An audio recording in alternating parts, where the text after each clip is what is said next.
Best varicose wines చికిత్సనే పొందండి. నొప్పి లేని చికిత్స కోసం సంప్రదించండి ఎవిస్ హాస్పిటల్. నమస్తే రమగారు. నమస్తే జయ. రమగారు, ఈ రోజుల్లో పిల్లల్ని చూసుకుంటే చిన్న వయసుల్లోనే ఉద్యోగాలు సంపాదించేసుకుంటున్నారు. క్యాంపస్లు అనేవి వచ్చేసినాయి. చదువుతూ ఉండగానే క్యాంపస్లో సెలెక్ట్ అయిపోవటం, జాబ్స్లోకి వెళ్ళిపోతున్నారు. జాబ్ రాగానే సహజంగా ఏం ఆలోచిస్తాం పేరెంట్స్గా? పిల్లలకి పెళ్ళిళ్ళు, ఆడపిల్లైనా మగపిల్లడైనా. చదువుకున్నన్ని రోజులు పొద్దున్నుంచి రాత్రి దాకా చదువుతోనే సరిపోతూ ఉంటుంది. స్కూలు, కాలేజీ, హోమ్ ట్యూషన్సో సపరేట్ సబ్జెక్ట్స్ కోసం ట్యూషన్సో ఇట్లా. ఇది అయిపోయిన వెంటనే ఉద్యోగం, పెళ్ళి అన్నీ బాగున్నాయి. చక్కటి సంపాదన కూడా ఉంటుంది. కానీ పని పాటల విషయంలోనే చాలా ఇబ్బందులు పడిపోతున్నారండి. నిజంగా అసలు ఆడపిల్లలకు కానీ మగపిల్లలకు కానీ ఒక్క పని, కనీసం స్టవ్ వెలిగించి ఒక దోశ వేసుకోవటము, అంత అన్నం వండుకోవటం, అంత కూర వండుకోవటం కూడా రాని పరిస్థితుల్లో ఉంటున్నారు. ఇక్కడే మన ఇంటికి దగ్గరలోనే ఉంటే సంతోషం. అదే ఎక్కడైనా వేరే ప్రాంతాలకు వెళ్ళి చదువుకోవాల్సి వచ్చినా, జాబ్ చేయాల్సి వచ్చినా, లేకపోతే పెళ్ళి, ఇప్పుడు నేను అన్నట్టుగా పెళ్ళి చేసుకుని వెళ్ళాల్సి వచ్చినా, వాళ్ళిద్దరే ఉన్నారనుకోండి, ప్రత్యక్ష నరకం కదా రమ్మగారు. చాలా ఏమీ తెలీదు, ఏం చేయాలో తెలీదు. అదే ఓకే, ఎంత యూట్యూబ్ అనుకోవచ్చు, ఇప్పుడు యూట్యూబ్ వచ్చేసింది కదా, అంతా చూసి చేసేసుకోవచ్చు అని.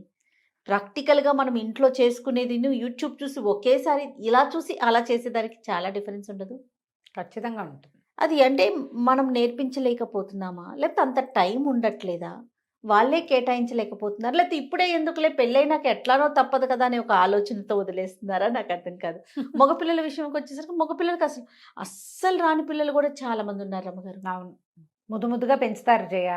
మనకి అమ్మాయి ఒకటి ఏదైనా రెండు గబుక్కున పిల్లలు అయితే గబుక్కున అంత అన్నం వండుకొని ఇంత కూర కూడా వండుకోకుండా బయట నుంచి అన్నం ఆర్డర్ తెప్పించేసుకుంటారు, ఆర్డర్ చేసేసుకుంటున్నారు. లేకపోతే ఏ చుట్టుపక్కల వాళ్ళు వాళ్ళని మోసేస్తారు అవును. కదా. చాలా ఇళ్లలో ఆడపిల్లలు ఉన్నా సరే నాన్నలే వంట చేసి పెట్టే వాళ్ళు కూడా కనిపిస్తారు. అవును. ఏంటంటే మనకి 1, 2, 2 పిల్లలు ఉండటము. ఇప్పుడు లేటెస్ట్ పెళ్లి చేసే పిల్లలంటే వాళ్ళ పేరెంట్స్ కూడా 2 ఉద్యోగస్తులై ఉండటము. ఏదైనా వంట మనుషుల్ని పెట్టుకోవటము, లేదా కూరలు తెప్పించుకోవటము, కూరలు బయట కర్రీ పాయింట్ల నుంచి వచ్చేయటము. ఇప్పుడు వంట ఒకటే కాదు జయ, రోజువారీ వ్యవహారం పొద్దున్నుంచి సాయంత్రం దాకా, రాత్రి పడుకునేదాకా మనకి అవసరమైన అన్ని విషయాలు ఎవరైనా ఎక్కడి నుంచైనా ఏదైనా ఏర్పాట్లు జరిగిపోతూ ఉంటే మనకి వాటి మీద డిపెండ్ అయిపోయి ఉంటాం. మనం ఇండిపెండెంట్గా అవ్వం. ఇప్పుడు స్నానం చేస్తారు, బాత్రూమ్ ఒకసారి ఒక చీపురేసి కడుక్కోవటం చేస్తారా ఎవరైనా? పిల్లలు పిల్లలు అంటారా? పిల్లలు చేయరు రమ్మగారు. స్నానాలు చేస్తారు, ఆ అండర్వేర్లు జాడి చారేసుకుంటారా? చాలా తక్కువ మందిని చూస్తాం. టవల్ ఆరేస్తారా? బాక్సులు కడుక్కోవటం, బాక్సులు సర్దుకోవటం, వాటర్ బాటిల్స్ లాంటివి నింపుకోవటం, తమ బట్టలు, తమ సామాన్లు అవన్నీ అరేంజ్డ్గా పెట్టుకోవటం, ఇవన్నీ మనం రేర్గా సినిమాలలో చూస్తాం. రెగ్యులర్గా అసలు జరగవు. తల్లులే చేసి పెడతారు. ఇంట్లో ఒకళ్ళు ఉంటారు కదా అమ్మగారు, జీతం లేని పని పని మనిషి. అనుకోవాలి, అన్నిటికీ అమ్మా అంటే అయిపోతుంది. నా సాక్స్ ఏవి, నా చొక్కా ఏది, నా షూస్ ఏవి, నా అదేది, నా ఇదేది, అది ఎక్కడుంది, ఇది ఎక్కడుంది అంటే ఉద్యోగస్తులైన తల్లులు కూడా పిల్లల్ని మోస్తారు ఖచ్చితంగా. ఇప్పుడు ఇవాళ రేపు కొంచెం ఉద్యోగస్తులైన వాళ్ళు కొంచెం బెటర్గా ఉంటున్నారు, పిల్లలకి కొన్ని నేర్పిస్తున్నారని భావించాలి. కొంతమందికి నేర్పించబడుతోంది, కొంతమంది వాళ్ళ అవసరానికి వాళ్ళని. తల్లి ఉండదు, సాయంత్రం అయ్యేసరికల్లా వీళ్ళే పాలు వేడి చేసుకుని తాగుతారు, ఇంకేదో కార్న్ఫ్లెక్స్ వేసుకుంటారు, ఓ దోశ వేసుకుంటారు, బ్రెడ్ టోస్ట్ వేసుకుని తింటారు, ఆమ్లెట్లు వేసుకుని తింటారు, చూస్తున్నాం మనం. ఏవో తినేస్తారు. నీకు తినేయటం ఒకటి ఇంపార్టెంట్ పాయింట్. దీంతో పాటుగా తినేశాక దాన్ని సవరించటం ఉంది, చూసావు, అది మెయిన్. కానీ తల్లులు ఏం కోరుకుంటారు? తింటున్నారా, ఓకే, ఆ టైంకి నేను ఉన్నా లేకపోయినా కడుపు నిండుతుంది కదా. ఆ గ్లాసు ఆ సింక్లో పెట్టటము, ఆ గ్లాసు కడిగి పెట్టటము, ఆ ఆమ్లెట్ వేసుకున్నదో, ఆ దోశ వేసుకున్నదో, ఆ పెనం యథాప్రకారం ఏ ప్లేస్లో తీసారో ఆ ప్లేస్లో పెట్టేయటం, మిగిలిన దోశ పిండి ఎత్తి ఫ్రిడ్జ్లో పెట్టడం. ఎలా తమ వంటింట్లోకి ఎంటర్ అయినప్పుడు వంటిల్లు ఎట్లా ప్లాన్డ్గా ఉందో అదే ప్లాన్లోకి మళ్ళీ వెనక్కి తెస్తున్నారా, ఇది మనం నేర్పించాలి. ఇప్పుడు పిల్లలకి లైన్గా పనులు చేయటం వస్తాయి. చాలా రోజుల క్రితం ఒక ఆవిడ ఎప్పుడో మాట్లాడారు జయ నాతో, ఎప్పుడో ఒక 2-3 సంవత్సరాలైంది. ఈ అమెరికాలో అవి పంపించేస్తారండి, నన్ను అలాగే పంపించారు. చిన్నప్పుడు వంటింట్లోకి వెళ్తే మా అమ్మ నాయనమ్మ, ఇప్పుడు ఎందుకు వంటింట్లోకి, హాయిగా చదువుకో, పెళ్ళయ్యాక చేసుకోవచ్చు పని అనేవాళ్ళండి. నన్ను ఏమీ చేయనివల్ల 21, 22 నా ఉద్యోగం వచ్చిన సరికల్లా పెళ్లి చేసేశారు, అమెరికా పంపించేశారు. ఏడ ఫ్రెండ్స్ గందరగోళం ఏమిటో వాళ్ళందరూ ఏమిటేమిటో చేస్తారు. నాకు ఒక ముక్క రాదు, ఏమీ రాదు, నాకు ఏమీ రాదండి. ప్రత్యక్ష నరకం చూశాను నేను. రోజు ఏడ్చేదాన్ని. ఎంత అల్లారి ముద్దుగా పెరిగాను నేను. ఎంత బాగా చూశారో ఇంట్లో. చూసి నన్ను ఉద్ధరించిందేం లేదు వాళ్ళు. మా అమ్మని నాయనమ్మని తిట్టుకొని రోజు లేదని చెప్పారు నాకు. చూడండి. వీళ్ళ వల్ల కదా నేను ఇలా స్టూపిడ్లా అయ్యాను. ఇదేమిటి ఇంత దద్దమ్మలా ఉన్నాను, వాళ్ళందరూ బాగా చేస్తున్నారు, ఇతనేమో వాళ్ళు బాగా చేస్తున్నారు, నువ్వు ఎందుకు చేయమంటాడు. ఇంట్లో ఉంటాను, ఉంటే ఏమిటి నాకు రావాలిగా పని. వంట రాదు, పని రాదు, లైన్గా పని చేయటం అనేది ఒక స్టామినా. రోజంతా పని చేస్తూ ఉండటం ఎవరికి వస్తుంది అది? దేని తర్వాత ఇది చేయాలని కూడా ఇంపార్టెంట్ కదా. ఇది దీని గురించి ఒకసారి మాట్లాడాలండి. Yes yes. కానీ ఈ తరం పిల్లలు కొంత మీరు అన్నట్లుగా కొంత మారారు రమ్మగారు. ఎందుకంటే మా పింకి యూఎస్కి వెళ్ళింది కదా, అసలు వెళ్ళే వరకు కూడా ఇంట్లో ప్రతిదీ కూడా చేతికి అందించడం, నోటికి అందించటమేనండి. ఇప్పుడు వెళ్తే కుక్క పిల్లలు అనకూడదు కానీ ఎన్ని డిషెస్ అనుకుంటున్నారు రమ్మగారు. ఆ ఫొటోస్ చూస్తుంటే షాక్ అవుతున్నాం మేమైతే. ఏమిటి ఇవన్నీ వండేస్తాం, ఎలా చేస్తున్నావేంటి, మొత్తం మన వీడియోస్ అని చెప్తుంది. యూట్యూబ్ లో ఇప్పుడు ఒంటరిగా ఉంటే కొన్నాళ్ళు ఉద్యోగం కోసం శుభ్రంగా చేసుకునే పిల్లలు కూడా కనిపిస్తున్నారు. కానీ ఇబ్బంది కదా, ఇబ్బంది. ఫస్ట్ లో కాస్తంత ఇబ్బంది పడద్దు, దాన్ని ఎంజాయ్ చేసి చేయగలిగితే సంతోషం. అది ఇది పి సత్యవతి గారిని, రైటర్ పి సత్యవతి గారు. పెద్దవారు జయ 80 years ఉంటాయి.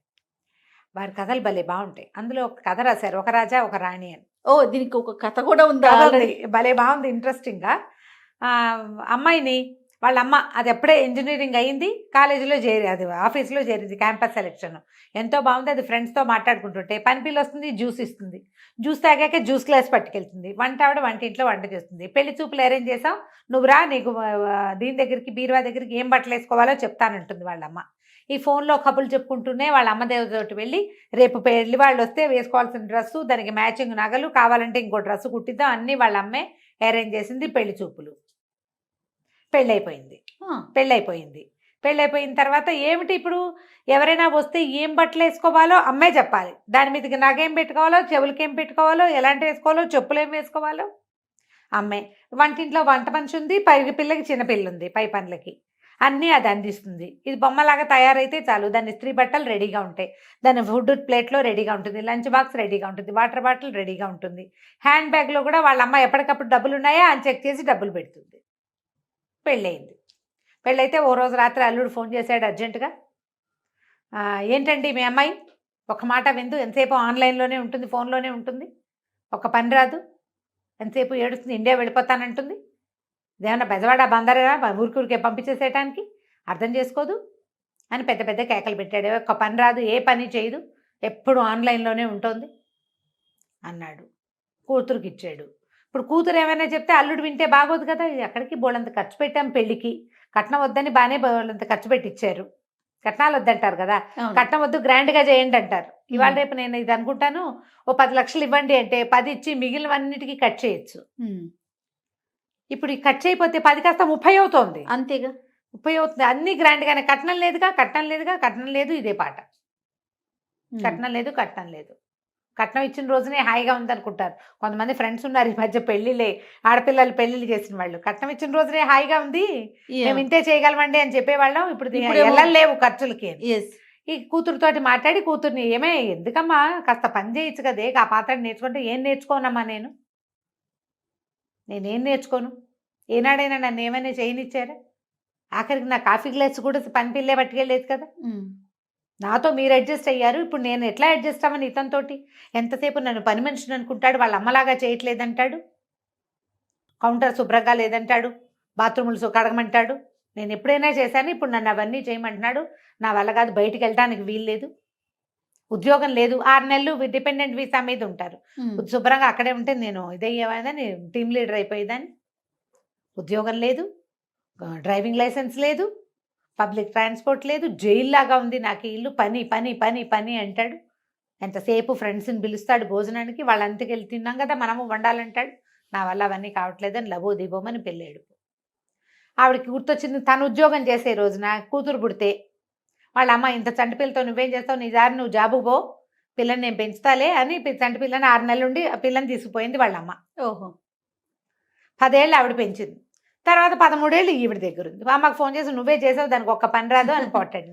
వాళ్ళమ్మని అవునే నాకు ఉద్యోగం సద్యోగం లేదు, చదువుకోలేదు, నువ్వు చదువుకున్నావు, ఉద్యోగం చేస్తున్నావు, నిన్ను ఉద్యోగం చేసుకొని వాళ్ళని నీ వెసులుబాటు కోసం నీ పిల్లని నేను పెంచాను. 10 ఏళ్ళు చిన్నపిల్ల నా దగ్గర ఉన్నప్పుడు నీ దగ్గరకు వచ్చాక పెద్దదైంది. నువ్వు అలాగే మెయింటైన్ చేసావు. ఇంట్లో వంట మనిషి ఉంది, పై పనులకి పని పిల్ల ఉంది.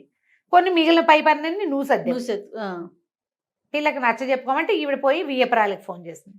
వియ్యపురాలతో మాట్లాడితే వియ్యపురాలు ఏరా ఏమిట్రా కాస్త ఆలోచించు, కొంచెం హెల్ప్ చేయండి. ఏం హెల్ప్ చేయాలమ్మా, ఇవన్నీ చేయలేకే కదా నేను పెళ్లి చేసుకుందంటాడు కొడుకు.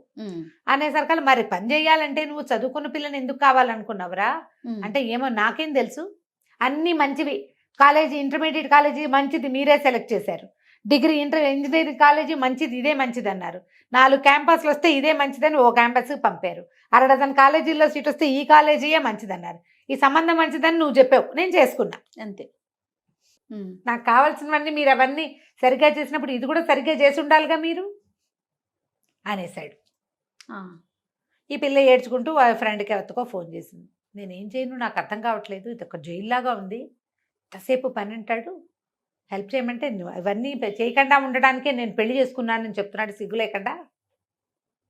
పెళ్లి చేసుకుంటే పెళ్ళాన్ని చేసేస్తుందని మన కీర్తి చెప్తోంది కదా, వాళ్ళ చుట్టాల అబ్బాయి ఇండియన్ అమ్మాయిని పెళ్లి చేసుకుంటే వాళ్ళైతే అన్ని పిలవగానే అన్ని చేసి పెడతారు. అమెరికన్ అమ్మాయిని చేసుకుంటే అదేం పని చేయదు, ఇండియా నుంచి తెచ్చుకుంటాను. ఇండియా నుంచి ఆడవాళ్ళు ఏంటంటే మా అమ్మ చేసినట్టే ఎందుకు చేయమంటాడు. మా అమ్మ వర్కింగ్, ఆవిడన్నీ చేసేది, నువ్వెందుకు చేయమని అడుగుతారు. అవునవును, ఇక్కడ కౌన్సిలింగ్ దొరుకుతాయి, థెరపీలు దొరుకుతాయి, వాటికి వెళ్ళండి, మీ ఇద్దరు కూర్చొని మాట్లాడుకుని కొంచెం సార్ట్ అవుట్ చేసుకోండి అని ఫ్రెండ్ సలహా చెప్పింది. మన ఇళ్లలో ఇలాగే ఉంటుంది. ఈ పిల్ల చెప్పింది మా అమ్మ ఎక్కడైనా బిజీగా ఉన్నా, మా వంట ఆవిడ రాపోయినా నేను మా నాన్న హాయిగా బయటకు వెళ్ళి తినేసి సినిమాలకు వెళ్ళి ఎంజాయ్ చేసేవాళ్ళం. వంట మనిషి రాకపోతే బయటకు తినచ్చని ఒక ఆసరా ఉండేది. ఇప్పుడు ఇక్కడ ఏంటి అన్ని మనుషులు నేనే, అంతేగా, వంట మనిషి, పని మనిషి, ఇంకో మనిషి, క్లీనింగ్ మనిషి. కొంతకాలం గడిచింది, వీళ్ళు ఎలాగో అడ్జస్ట్ అయ్యారు. వీళ్ళకో పిల్ల పుట్టింది. వసుంధర గారు కూతురు దగ్గరికి తల్లి వచ్చి పురుడు పోసింది, పిల్లని నేను తీసుకెళ్తాను అని చెప్పింది. చెప్పేసరికి ఇంకో యువరాణిని తయారు చేయండి అన్నాడు అల్లుడు.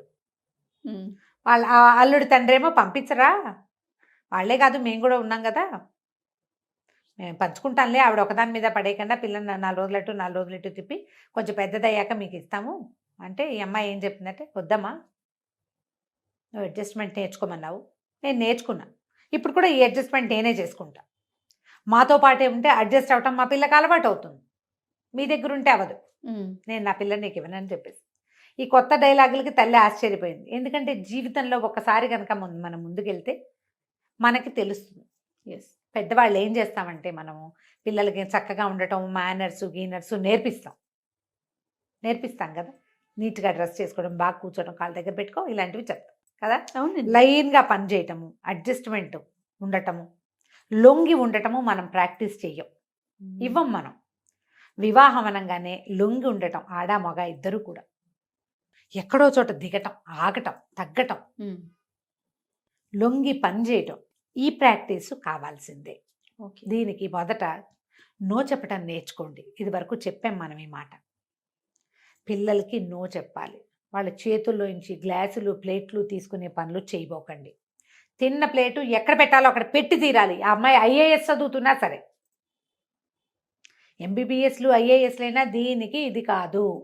ఎవరైనా సరే ఎక్కడ కూర్చొని తినాలో అక్కడ తినాలి. ఆ తిన్న తర్వాత ఆ ప్లేట్ని ఏం చేయాలో అది చేసి తీరాలి. మీరు అలా చేస్తే కనుక మీ పిల్లలు చాలా హాయిగా ఉంటారు. సత్యవతి గారు ఆ కథ చదివాక నేను వారికి ఫోన్ చేసి మరి ఈ కథ చెప్తానండి అని అడిగాను. చిన్న కథే, 4-5 పేజీలది. ఎంత 2 పెద్ద పెద్ద జీవితాల గాథలు అవి. అంతే కదా, ఎంతమంది ఇట్లా సఫర్ అవుతారో జయ. అవునండి. పెళ్ళాం వచ్చి మా అమ్మలాగా అన్నీ చూస్తుంది. ఎలా చూస్తుంది? నీతో పాటే ఎల్కేజీ నుంచి అన్ని పోటీ పరీక్షలు రాసిన పిల్ల మీ అమ్మ ఎలా అయిపోతుందో చెప్పు. ఎట్లా అయిపోతుంది? అన్ని పోటీ పరీక్షలు, అన్ని చోట్ల కాంపిటీషను, అన్ని ఉద్యోగాలకి వెంపర్లాట, ఇవన్నీ నీతో సమానంగా చేసిన పిల్ల మీ అమ్మలాగా ఇల్లు గడగటము, వాకిళ్ళు గడగటము, వాకిట్లో ముగ్గేయటము, పువ్వులు కట్టటము. పువ్వులు కట్టడం రాదు మా కోడలకని ఒక ఆవిడ వెటకారంగా చెప్పారు. అదో పెద్ద బ్రహ్మ విద్య. రాకపోతే పోనీ,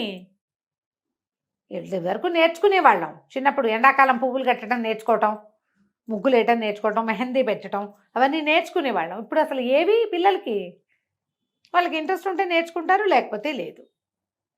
అవి వాటికంటే చాలా అవసరం ఏంటంటే రోజువారీ ఇల్లు నడిపే చతురత కావాలి కావాలిగా. అవునండి, అవి నేర్పించండి, ఆడకి మగకి కూడాను. డెఫినెట్. ఆలోచించండి ఇలాగా. రైట్ రమ్య గారు, నమస్తే. నమస్తే జయ.